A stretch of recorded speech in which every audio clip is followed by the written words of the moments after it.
यार कैसे हो आप सब। मेरा नाम है हासिब और अगर आप एक ऐसे स्टूडेंट हो जो निमसेट एग्जाम क्रैक करना चाहते हो, जिसने केवल निमसेट एग्जाम के बारे में सुना है, उसे डिटेल में नहीं पता, उसे नहीं पता कि कैसे इस एग्जाम की प्रिपरेशन करनी है, क्या क्या पढ़ना है, क्या सिलेबस है, कितनी बुक्स सॉल्व करनी है, दिन में कितने क्वेश्चन सॉल्व करने हैं, क्या एक रूटीन फॉलो करना है, उसके अलावा जो एक टॉप रैंकर बच्चा होता है और जो एवरेज बच्चा होता है उन दोनों के माइंड सेट में क्या डिफरेंस होता है उसके बारे में बात करेंगे। उसके अलावा काफी सारी ऐसी टिप्स आपको दूंगा जो आप निमसेट एग्जाम क्रैक करने के लिए आपके लिए काफी ज्यादा फायदेमंद साबित होंगी। तो ये वीडियो थोड़ा लंबी हो सकती है लेकिन ये वीडियो आपके लिए यूजफुल होगी। तो अगर कोई भी ऐसे पॉइंट्स हैं जो आपको पहले से पता है तो उन पॉइंट्स को आप स्किप कर सकते हो। आपको एक नीचे टाइम स्टैम्प यहां पर मिल रहा होगा तो यहां से आप दूसरे पार्ट पर मूव कर सकते हो। तो ये वीडियो थोड़ा लंबी होगी लेकिन आपके लिए यूजफुल जरूर साबित होगी। तो इस वीडियो को अपन स्टार्ट करते हैं। तो यार किसी भी एग्जाम की प्रिपरेशन करने से पहले सबसे पहले आपको ये पता होना चाहिए कि आपके इस एग्जाम का पैटर्न क्या होगा, इस एग्जाम का सिलेबस क्या होगा। क्योंकि अगर आपको ये नहीं पता कि आपको किस जंग में जाना है तो आप उस जंग की पहले से तैयारी नहीं कर सकते। तो सबसे पहले इस एग्जाम का पैटर्न क्या है और इस एग्जाम का सिलेबस क्या है। तो आपका जो ये एग्जाम है ये 4 पार्ट में डिवाइड होता है। सबसे पहले आपकी मैथ होती है, उसके बाद रीजनिंग और क्वांटिटेटिव एप्टीट्यूड होती है, इसके बाद कंप्यूटर और इसके बाद इंग्लिश होती है। तो आपके मैथ के टोटल 50 क्वेश्चन आते हैं और एक क्वेश्चन यहाँ पर 12 नंबर का होता है। जो अलग अलग सेक्शन है इनका अलग अलग वेटेज होता है। जैसे कि यहाँ पर मैथ है, इसका सबसे ज्यादा वेटेज होता है। मैथ आपकी 600 नंबर की आती है, 12 नंबर का एक क्वेश्चन, 50 क्वेश्चन है तो 600 नंबर की आपकी मैथ है। उसके बाद आपके 40 क्वेश्चन यहाँ पर रीजनिंग और क्वांटिटेटिव एप्टीट्यूड के मिक्स आते हैं। एक क्वेश्चन 6 नंबर का होता है, यानी कि टोटल 240 नंबर की आपकी रीजनिंग प्लस क्वांटिटेटिव एप्टीट्यूड आने वाली है। उसके बाद जो आपका कंप्यूटर होता है उसमें भी अब 20 क्वेश्चन आने लगे हैं। 20 क्वेश्चन मतलब एक क्वेश्चन 6 नंबर का है, टोटल 120 नंबर की आपकी कंप्यूटर है और 10 क्वेश्चन आपके इंग्लिश के हैं, टोटल 40 नंबर की आपकी इंग्लिश है। और इसके साथ साथ यहाँ पर माइनस मार्किंग भी होती है, यानी कि अगर आपने एक क्वेश्चन गलत किया तो आपके 1/4 नंबर कट जाते हैं उस सेक्शन के अकॉर्डिंग। अगर आपने मैथ में गलत किया तो 3 नंबर कटेंगे, रीजनिंग या कंप्यूटर में गलत किया तो 1.5 नंबर कटेंगे और अगर इंग्लिश में गलत किया तो आपका 1 नंबर माइनस होगा। तो ये आपका एक एग्जाम पैटर्न है और इस एग्जाम को फिनिश करने के लिए आपको मिलते हैं टोटल 2 आवर्स और ये 2 आवर्स बटे हुए होते हैं अलग अलग स्लॉट्स में। जैसे कि पहले आपके 70 मिनट मिलते हैं आपको मैथ कवर करने के लिए, तो इन 70 मिनट में आप रीजनिंग, कंप्यूटर या इंग्लिश पर मूव नहीं कर सकते। उसके बाद जो आपके अगले 30 मिनट होते हैं वो आपको मिलते हैं रीजनिंग प्लस क्वांटिटेटिव एप्टीट्यूड के लिए। उसके बाद जो अगले आपको 20 मिनट मिलने वाले हैं वो आपको मिलेंगे कंप्यूटर प्लस इंग्लिश के लिए।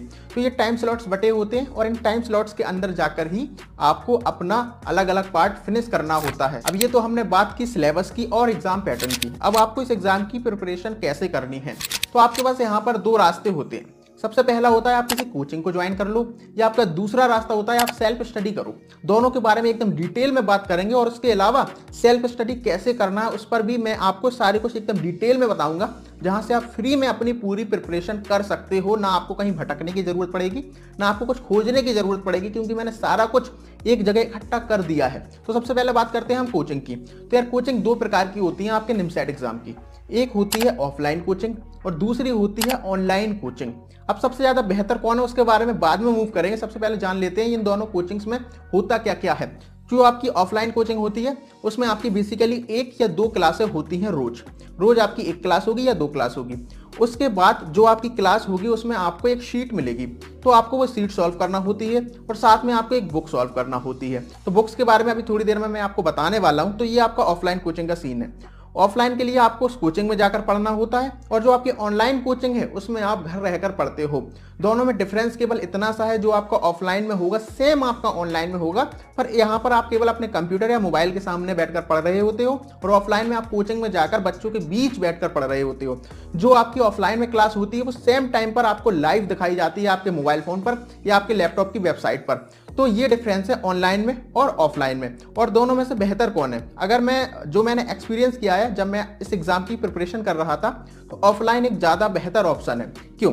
क्योंकि ऑफलाइन में क्या होता है कि आपको एक एनवायरनमेंट मिलता है, आपके सराउंड सारे लोग पढ़ रहे होते हैं, तो अब वहां पर ऐसा नहीं होता कि आपका मोटिवेशन लूज हो, आप पढ़ाई ना कर पाओ अच्छे से, इनकंसिस्टेंट रहो। तो ये सारी चीजें नहीं होती, क्योंकि अगर सुबह आप कोचिंग पहुंच गए तो आपको पूरा दिन पढ़ना ही है, क्योंकि आपके आसपास सभी लोग पढ़ रहे हैं। तो ऑफलाइन सबसे एक अच्छा ऑप्शन है जहां पर आपकी कंसिस्टेंसी मेंटेन रहती है और आप डिमोटिवेट नहीं होते। अब सबसे बड़ी बात, तो क्या अगर हम कोई कोचिंग ज्वाइन नहीं करते तो क्या हम इस एग्जाम को नहीं निकाल सकते? तो बिल्कुल ऐसा नहीं है। आप कोई कोचिंग ज्वाइन नहीं करते तब भी आप इस एग्जाम को बिल्कुल भी निकाल सकते हो।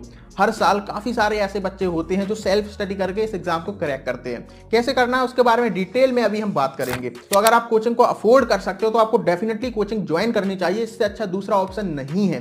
तो और अगर आपको ये डाउट है कि आपको कौन सी कोचिंग ज्वाइन करना है, क्योंकि कोचिंग्स बहुत सारी हैं और फीस भी बहुत ज्यादा लगती है, तो एक जगह पैसा फंसाना अच्छी बात नहीं है अगर आपको नहीं पता वो कोचिंग कैसी है। तो अगर आपको कोई भी डाउट है कोचिंग से रिलेटेड कि आपको कौन सी कोचिंग ज्वाइन करना चाहिए, तो उसके लिए आप मुझे व्हाट्सएप पर मैसेज कर सकते हो। वहां पर मैं आपको बता दूंगा कि ये कोचिंग आपके लिए बेहतर साबित हो सकती है। आपको मेरा व्हाट्सएप नंबर डिस्क्रिप्शन में मिलेगा, तो आप वहां जाकर मुझे मैसेज कर सकते हो। इसके बाद हम बात करते हैं सेल्फ स्टडी के बारे में।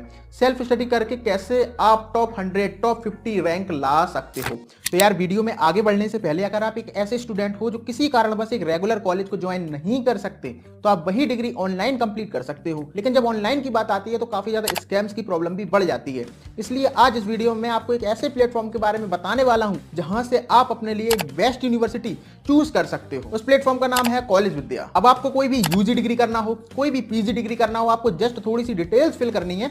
उसके बाद इस प्लेटफॉर्म का एआई मॉडल अपने अकॉर्डिंगली एक सुटेबल यूनिवर्सिटीज की लिस्ट आपको देगा। जितनी भी यूनिवर्सिटीज आपको यहाँ पर मिलने वाली है वो सभी गवर्नमेंट अप्रूव्ड होंगी। अब यहाँ से आपके पास दो ऑप्शन होते हैं, या तो आप डायरेक्टली एक्चुअल यूनिवर्सिटी ऑफिशियल से बात कर सकते हो, या फिर आप दूसरा ऑप्शन चूज कर सकते हो और कनेक्ट हो सकते हो कॉलेज विद्या एक्सपर्ट्स के साथ ऑडियो या वीडियो काउंसलिंग के लिए एकदम फ्री में। जो काउंसलर आपको यहाँ पर मिलने वाले हैं वो एडमिशन से लेकर प्लेसमेंट तक आपके साथ रहेंगे। इसके बाद जो यूनिवर्सिटीज आपको पसंद आ रही हैं उनका आप कंपैरिजन कर सकते हो 30+ फैक्टर्स पर, like fees, approvals, students rating, placement, EMI facility etcetera. एक अच्छा फायदा कॉलेज विद्या से जुड़ने का ये भी है कि आपको यहाँ पर ईएमआई फैसिलिटी मिल जाती है, चाहे वो यूनिवर्सिटी आपको ईएमआई ऑप्शंस देती हो या नहीं देती हो। और बेस्ट पार्ट कॉलेज विद्या का ये है कि आप यहाँ से डायरेक्टली ऑफिशियल वेबसाइट पर पहुंच सकते हो, जिससे स्कैम्स की प्रॉब्लम लगभग खत्म हो जाती है। आपको यहाँ पर प्लेसमेंट सपोर्ट्स और करियर बूस्टर प्रोग्राम्स भी मिलते हैं जिनकी कीमत लगभग 6,999 तक है, लेकिन आपको ये सब एकदम फ्री में मिलेंगे अगर आप डिस्क्रिप्शन में दी हुई लिंक के थ्रू अभी एडमिशन लेते हो। तो ओवरऑल ये आपके लिए एक वन स्टॉप सॉल्यूशन है अगर आपको कोई भी ऑनलाइन डिग्री करनी है। तो अब आप समझदार हो, सारी लिंक्स मैंने आपको डिस्क्रिप्शन में दे रखी है, तो आप इजीली डिस्क्रिप्शन में जाओ और वहां से जाकर कॉलेज विद्या को चेकआउट करो। तो सबसे पहले सेल्फ स्टडी करते टाइम आपको कुछ बातें याद रखनी है। आपको सबसे पहले क्या करना है, कहीं से वीडियो लेक्चर उठाने हैं और वहां से उस टॉपिक की वीडियो देखनी है। अब इसके लिए मैंने आपका काम थोड़ा आसान किया है। मैंने एक टेलीग्राम चैनल बनाया है जहां पर आपको पूरी प्लेलिस्ट मिलेगी। आपको कोई भी टॉपिक कवर करना है उसके रिगार्डिंग, जैसे कि मैथ के अंदर मैंने ट्रिग्नोमेट्री, कोऑर्डिनेट ज्योमेट्री, कैलकुलस और अलजेब्रा चारों के लिए एक अलग अलग प्लेलिस्ट बनाई है। अगर आप उन प्लेलिस्ट को एक सीक्वेंस में फॉलो करते हो तो आप वहां से अपना पूरा सिलेबस कवर कर सकते हो। तो वो प्लेलिस्ट आप एक्सेस कर सकते हो हमारे टेलीग्राम चैनल से, और टेलीग्राम चैनल का लिंक आपको डिस्क्रिप्शन में मिलेगा। उस टेलीग्राम चैनल में इन प्लेलिस्ट के बाद भी, प्लेलिस्ट के अलावा भी बहुत सारी चीजें आपको मिलने वाली है। वहां पर आपको बुक्स पीडीएफ फॉर्मेट में मिलने वाली है, मेरे नोट्स वहां पर मिलने वाले हैं, और बहुत सारी ऐसी चीजें हैं जो निमसेट एग्जाम के रिलेटेड आपको बहुत ज्यादा प्रॉफिट देंगी, बहुत ज्यादा फायदा देंगी। तो आप वो सारी चीजें एक्सेस कर पाओगे हमारे टेलीग्राम चैनल पर। तो आपको क्या करना है, तो आपको जब आप प्रिपरेशन कर रहे हो तो सबसे पहले आपको एक वीडियो देखनी है। आपने एक वीडियो देखी, मतलब आप ट्रिग्नोमेट्री पढ़ रहे हो तो आपने पहली वीडियो देखी। फिर आपको क्या करना है, दिन में 1 से 2 घंटे ही वीडियोस देखना है। वीडियोस के एक लूप में नहीं फंसना। काफी सारे बच्चे इस बात से परेशान हो जाते हैं कि उन्होंने एक वीडियो देखी, 2 वीडियो देखी और वो उसी लूप में फंस जाते हैं वीडियोस के। आपको ये नहीं करना। आपको दिन में मैक्सिमम 2 आवर ही क्लास लेनी है, इससे ज्यादा क्लास नहीं लेनी। तो आपने 1 से 2 घंटे के बीच की क्लास ली। उसके बाद आपको क्या करना है, एक टेस्ट सीरीज ले लेनी है। टेस्ट सीरीज जरूर ले लेनी है। बहुत सारे बच्चे बोलते हैं कि हम लास्ट में लें, हम जब 3 महीने बचेंगे जब लेंगे, हमारा सिलेबस नहीं होता। टेस्ट सीरीज का क्या मतलब? टेस्ट सीरीज का मतलब केवल ये नहीं होता कि आपके वीकेंड में टेस्ट होंगे। आपका उसमें यह भी होता है कि आपको हर दिन एक शीट मिलती है, यानी कि जो आपका ऑफलाइन में चल रहा होता है वही शेड्यूल आपके टेस्ट सीरीज में भी फॉलो होता है। जो वहां पर उन कोचिंग वालों को सीट्स मिलती है वही सीट्स आपको मिलती हैं। जो उन कोचिंग वाले बच्चों के टेस्ट होते हैं वही टेस्ट आपके होते हैं। और बाय द वे आपको अगर पता ना हो कि इन टेस्ट सीरीज में या इन कोचिंग्स में हर संडे एक टेस्ट होता है, मतलब जो आपका टॉपिक एक हफ्ते पढ़ाया जाता है वीक एंड में उसका टेस्ट होता है। तो आपको टेस्ट सीरीज में भी यही सारी चीजें मिलने वाली हैं। तो आपको टेस्ट सीरीज जरूर ले लेनी है। और अगर इसमें भी आपको डाउट है कि कौन सी टेस्ट सीरीज लें, तो उसके लिए अभी आप मुझे मैसेज कर सकते हो। आपको मेरा व्हाट्सएप नंबर डिस्क्रिप्शन में मिलेगा। तो आपको कोई भी एक टेस्ट सीरीज ले लेनी है। तो आपने सबसे पहले टेस्ट दिया, उसके बाद जो वहां पर शीट मिली आपने वो शीट सॉल्व की, और शीट सॉल्व करने के बाद आपको बुक सॉल्व करनी है। यानी कि अगर एक कोई टॉपिक है उसकी टोटल आपके पास 5 वीडियो हैं जो आपको कवर करनी है। आपने एक वीडियो देखी, एक शीट सॉल्व की, और उसके बाद बुक में जितने भी क्वेश्चन हैं उस वीडियो के अकॉर्डिंग, उस वीडियो से रिलेटेड जो आपने पढ़ा है, तो वो आपने बुक सॉल्व की। तो ये 3 चीजें आपने की। तो आपको पूरे वीक ऐसे ही एक टॉपिक कवर करना है, और आपको टॉपिक उसी शेड्यूल में पढ़ना है जिस हिसाब से उस टेस्ट सीरीज में चल रहा है। वरना आप टेस्ट नहीं दे पाओगे वीकेंड में, है ना। तो आपको जो टेस्ट आपका संडे को होने वाला है, पूरे वीक आपको वो सारी चीजें कवर करनी है, तो आपको उसी अकॉर्डिंगली जो शीट मिलेंगी वो फॉलो करनी है।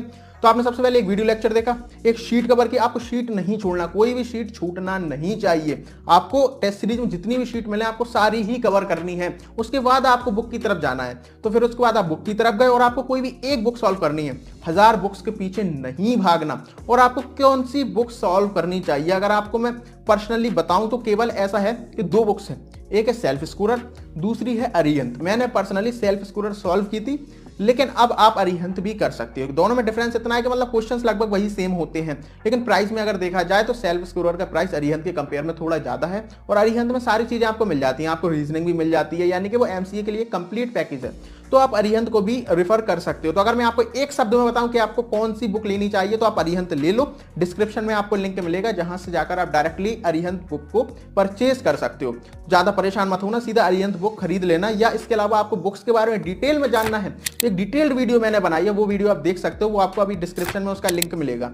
तो आपने अरिहंत बुक ले ली है ना, तो आपको क्या करना है, वीडियो लेक्चर देखा, उसके बाद शीट देखी, उसके बाद बुक से उन क्वेश्चन को कवर किया। और आपको कोई भी टॉपिक के लिए उस बुक से सारे क्वेश्चन कवर करने, एक भी क्वेश्चन छोड़ने नहीं है। क्योंकि जब आप पहली बार पढ़ रहे हो तो आपको एक एक क्वेश्चन करना है, एक एक क्वेश्चन में बहुत ज्यादा वक्त देना है। जब तक आपका माइंड उस क्वेश्चन की अप्रोच को एक्सेप्ट नहीं कर लेता, आपका माइंड ये एक्सेप्ट नहीं कर लेता कि आपको ये क्वेश्चन आ गया, तब तक उस क्वेश्चन में आपको दिमाग लगाना है, उस क्वेश्चन को अच्छे से समझना है। आप 15 मिनट, 20 मिनट, आधा घंटा, जितना भी वक्त लगा सकते हो दो, लेकिन उस क्वेश्चन को उस वक्त अच्छे से समझ लो। तो आपको क्या करना है, जो मैंने आपको बताया, सबसे पहले वीडियो लेक्चर देखा, उसके बाद आपने शीट सॉल्व की, उसके बाद आपने बुक सॉल्व की। तो आपने पूरे वीक में एक टॉपिक का सारा कुछ आपने पढ़ लिया। उसके बाद वीकेंड में आपका टेस्ट होगा। आपको टेस्ट बिल्कुल भी नहीं छोड़ना है, क्योंकि टेस्ट एक ऐसी चीज है जो आपको बहुत सारी चीजें सिखाता है। ये एग्जाम आपका एक ऐसा एग्जाम है जिसमें आपको कितना आता है वो तो मैटर करेगा ही, उसके साथ साथ आपकी 2 चीजें मैटर करती हैं। सबसे पहली चीज है स्पीड और दूसरी चीज है एक्यूरेसी। एक एक क्वेश्चन की बहुत ज्यादा वैल्यू होती है। अगर आपने एक क्वेश्चन गलत किया तो कई बार आप एक एनआईटी नीचे आ जाते हो, कई बार आपका सिलेक्शन भी रुक जाता है एक एक क्वेश्चन से, क्योंकि 15-15 नंबर के बीच में 50-50, 100-100 बच्चे आ जाते हैं। तो आपकी एक्यूरेसी बहुत अच्छी होना चाहिए और साथ साथ आपकी स्पीड होना चाहिए, क्योंकि आपके पास इस एग्जाम में वक्त काफी कम होता है। तो ये 2 चीजें आती हैं आपकी केवल एग्जाम दे देगा, टेस्ट दे देगा। उसके अलावा टेस्ट देना इसलिए भी जरूरी है, इससे आपको पता चलता है कि आपने उस टॉपिक के अकॉर्डिंग, टॉपिक के रिलेटेड जितनी सारी चीजें पढ़ी हैं, तो आपने कोई उसमें पैटर्न छोड़ा तो नहीं, वो आपको टेस्ट में समझ में आ जाएगा। तो आपको टेस्ट भी देना है वीक के एंड में। उसके अलावा आपको क्या करना है, एक टॉपिक आपने उठाया, पूरे वीक आपने उसको पढ़ा, उसके बाद टेस्ट दिया, आपका सारा टॉपिक अच्छे से कवर हो गया। उसके बाद आपको प्रीवियस ईयर क्वेश्चन करना है निमसेट एग्जाम के। जो आपने टॉपिक पढ़ा उसी टॉपिक के प्रीवियस ईयर क्वेश्चन करने हैं। इससे आपको यह पता चलेगा जो क्वेश्चंस आप पढ़ रहे हो और जो क्वेश्चन आपके एग्जाम में आते हैं वो क्वेश्चन आप कर पा रहे हो या नहीं कर पा रहे हो। और जो आपके टॉपिक वाइज क्वेश्चन हैं वो भी मैंने मेरे टेलीग्राम चैनल पर दिए हुए हैं, तो आप वहां से डायरेक्टली उनको एक्सेस कर सकते हो। तो यहां पर आपको कुछ 4-5 स्टेप करने हैं। नंबर 1 आपको एक वीडियो लेक्चर देखना है, नंबर 2 आपको डीपीटी करनी है, नंबर 3 आपको बुक सॉल्व करनी है, नंबर 4 आपको टेस्ट देना है, नंबर 5 आपको प्रीवियस ईयर क्वेश्चन करने हैं। तो इस तरीके से आपका एक टॉपिक कवर हो जाएगा। इसी तरीके से आपको सारे टॉपिक्स कवर करने हैं। पूरा सिलेबस की आपको मैं पीडीएफ डिस्क्रिप्शन में दूंगा, तो वहां से आप पूरा सिलेबस देख सकते हो। एक एक टॉपिक बताऊंगा तो वीडियो लंबी हो जाएगी, तो आप पूरा सिलेबस वहां से एक्सेस कर लो और आपको उस सिलेबस में जितने भी टॉपिक्स हैं सभी को इसी तरीके से कवर करना है। इसके बाद एक प्रॉब्लम बच्चों के साथ बहुत ज्यादा आती है कि जब वो टेस्ट देते हैं, मतलब उनका जो वीकली टेस्ट होगा, वो बोलते हैं उसमें हमारे नंबर कम आ रहे हैं, हमसे कितने क्वेश्चन सॉल्व हो जाने चाहिए। तो आपको मैं एक आइडियल नंबर ऑफ क्वेश्चंस बताऊं जो आपके सही हो, तो आपके 35 प्लस क्वेश्चन सही होना चाहिए। अगर आप 35 प्लस क्वेश्चन सही कर रहे हो आपके स्टार्टिंग टाइम में, तो आप सही रास्ते पर जा रहे हो। और जैसे जैसे आप आगे बढ़ते जाओ तो आपके क्वेश्चन बढ़ते जाना चाहिए। जब आपके मतलब लास्ट के 5 महीने या 6 महीने बचे, तो उस टाइम पर ऐसा हो जाए कि आप 40 प्लस या 45 प्लस क्वेश्चन कर पा रहे हो। तो अगर आप इस तरीके से कर पा रहे हो तो आप एक सही रास्ते पर हो। तो आपको 35 प्लस क्वेश्चन स्टार्टिंग में टारगेट रखना है। इसके बाद सवाल आता है कि क्या आपको मैथ पर ही फोकस करना चाहिए, साथ में आपको रीजनिंग, कंप्यूटर या इंग्लिश नहीं पढ़ना चाहिए। तो इसका जवाब सिंपल है, आपकी फर्स्ट प्रायोरिटी हमेशा मैथ होनी चाहिए। क्यों? क्योंकि इसका सबसे पहली बात तो वेटेज ज्यादा है, 600 नंबर की आपकी मैथ आने वाली है। और अगर आप 600 नंबर ले आते हो तो आपका सिलेक्शन हो जाएगा, पेपर कितना भी इजी क्यों ना आ जाए। तो मेरे ये बात याद रखना आप कि अगर आपके 600 नंबर आ जाते हैं तो आपका सिलेक्शन हमेशा हो जाएगा, कितना भी इजी पेपर क्यों ना आए। तो आपको क्या करना है, रीजनिंग या तो आप साथ के साथ भी कर सकते हो, आप वीक में 3 दिन या 4 दिन अपने अकॉर्डिंगली डिसाइड कर लो और उसमें 1-2 घंटे केवल पढ़ लो। तो आपके अगर आपके पास 1 साल टाइम है तो रीजनिंग आराम से कवर हो जाएगी। या अगर आपको ऐसा भी नहीं करना तो जो लास्ट के 4 से 5 महीने होंगे उसमें भी आप रीजनिंग कर सकते हो, क्योंकि अगर आपको मैथ आती है तो आप रीजनिंग भी आप आराम से कर लोगे। क्योंकि अगर आप देखो कि क्वांटिटेटिव एप्टीट्यूड जो है वो मैथ का बेसिक ही है, तो अगर आपको मैथ आती है तो आप क्वांटिटेटिव एप्टीट्यूड आराम से कर सकते हो। और रीजनिंग आप मतलब थोड़े बहुत क्वेश्चंस करोगे तो आपको समझ में आ जाएगा, मतलब जो आपके रीजनिंग्स के टॉपिक्स हैं उनकी आप केवल बेसिक क्लास देख लो, उसके बाद थोड़े आप क्वेश्चन सॉल्व करो, आपको खुद ब खुद रीजनिंग बन जाएगी। तो आप रीजनिंग साथ के साथ भी कर सकते हो या लास्ट के बचे हुए 4-5 महीने में भी कर सकते हो। जो आपके मॉक एग्जाम्स होंगे उनको ज्यादा से ज्यादा मॉक एग्जाम सॉल्व करोगे तो वहां से भी आप रीजनिंग सीख पाओगे। तो आपको रीजनिंग के लिए इतना परेशान नहीं होना। और जो आपका कंप्यूटर है उसके लिए तो आपको लास्ट के 2 महीने में ही पढ़ना है, अभी से नहीं पढ़ना। और जो आपकी इंग्लिश है उसके लिए आपको ज्यादा परेशान नहीं होना, क्योंकि इंग्लिश का सिलेबस बहुत सारा है, कितना पढ़ोगे आप, वहां पर अगर आपको क्वेश्चन बनने हुए तो बन जाएंगे, नहीं बनने हुए तो नहीं बनेंगे। और इसके अलावा उसका वेटेज भी काफी ज्यादा कम है, केवल 40 नंबर की इंग्लिश आती है। तो अगर आपके 960 नंबर रेडी हो गए हैं तो आप इंग्लिश पर फोकस करो, वरना आप इन 960 नंबर पर पहले फोकस करो। और इसके बाद एक क्वेश्चन जो बच्चों के दिमाग में हमेशा आता है कि मैंने ये एक टॉपिक पढ़ा, उसके बाद दूसरा टॉपिक पढ़ा, उसके बाद तीसरा टॉपिक पढ़ा, और लेकिन जब मैं तीसरे टॉपिक तक पहुंचता हूं तो मैं पहला टॉपिक भूल जाता हूं। तो इस इशू को कैसे सॉल्व करें? तो जब आप अपनी प्रिपरेशन कर रहे हो तो उस टाइम पर आपको एक चीज करनी है, जो मैंने आपको वो 5 स्टेप्स बताए थे उसमें एक स्टेप और ऐड करना है कि आपको नोट्स जरूर बनाने हैं। आपको ऐसा नहीं करना है कि मैं बुक को रेफर कर लूंगा जब मैं रिवीजन करना होगा, नहीं, आपको नोट्स जरूर बनाने, क्योंकि आपका दिमाग पिक्चर्स में चीजों को ज्यादा बेहतर याद रखता है। क्योंकि जब आप क्वेश्चन सॉल्व करते हो तो आपको कहीं ना कहीं आपके दिमाग में वो इमेज आती है कि इस पेज में इस कोने में ये क्वेश्चन मैंने सॉल्व किया हुआ है, इस कोने पर मैंने ये फॉर्मूला लिखा हुआ है। तो आपको नोट्स जरूर बनाने हैं। तो आपको क्या करना है, लेकिन आपको रिवीजन के टाइम पर पन्ने नहीं पलटना, क्योंकि रिवीजन करने का जो सबसे अच्छा तरीका मुझे समझ में आया वो है ज्यादा से ज्यादा टेस्ट देना। तो मान लो उस टाइम पर आपका एक टेस्ट हुआ था तो वो टेस्ट आप बाद में भी दे सकते हो। तो आपको जब रिवीजन करना है तो आपको उसका टेस्ट देना है जो आपका प्रीवियस टॉपिक है, और उसमें आपसे जो जो क्वेश्चंस नहीं बने वो क्वेश्चंस आपको बाद में समझ लेना है, उन क्वेश्चंस को बाद में सॉल्व कर लेना है। तो ये सबसे बेस्ट रास्ता है मेरे अकॉर्डिंग रिवीजन करने का, क्योंकि जब आप पन्ने पलटाते हो ना तो उसमें आप केवल वही चीजें पढ़ते हो जो आपको पहले से आती हैं। तो इसलिए आपको क्या करना है, टेस्ट जो आपने पहले दे रखे हैं उनको दोबारा देना है, उसमें जो क्वेश्चंस नहीं बन रहे उनको आपको पढ़ लेना है। तो इस तरीके से आप रिवीजन कर पाओगे और जो आपके प्रीवियस टॉपिक्स हैं उनके टच में हमेशा आप बने रहोगे। इसके बाद सबसे बड़ा सवाल कि भैया मैं अभी कॉलेज के अंदर हूं तो क्या मैं अपीयरिंग के साथ इस एग्जाम को निकाल सकता हूं, और अगर हां तो कैसे मैं कॉलेज के साथ ये सारी चीजें मैनेज करूं? तो यार देखो, आपके सामने मैं इस चीज का एक एग्जाम्पल हूं।